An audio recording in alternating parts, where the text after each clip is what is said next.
Having kids really makes you reflect and think about a lot of things, right? And I was thinking about the childhood trauma that I feel like I've experienced and the things that I don't want to pass along to my kids. One thing being because that's your auntie or because that's your mama or that's your daddy, right? Whomever does not treat you right, you do not have to be bothered with them. That is a very big rule. I don't associate with people.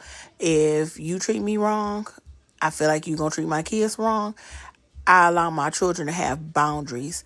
As a kid, I wasn't allowed to have boundaries. That was so and so, or that's your auntie so and so. So if mama went over there, then you had to kind of go.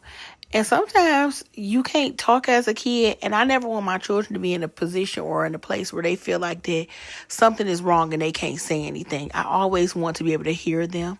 I always want them to be able to have boundaries. So if somebody asks for a hug and they don't want to give them a hug, or if somebody talks to them and for some reason they say that they don't want to talk because they're not raised to be disrespectful to people, but they are raised to have boundaries. And maybe they might not want to talk to you. Maybe they might not want to be bothered. And that is okay. A lot of times parents push their kids to make their kids do things. And I don't think that even when I was a kid and my parents would do it to me, that they were doing it out of malice. But sometimes my silence might be because I'm telling you that there's something wrong with this person.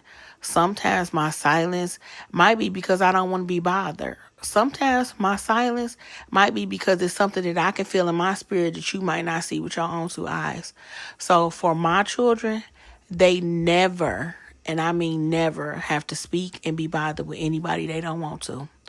Y'all let me know what y'all think about that. Y'all tell me, do you think that I'm wrong for having that mindset? Or do you think that it is things that you could have been protected from and you just might have been able to speak about? Let me know in the comments.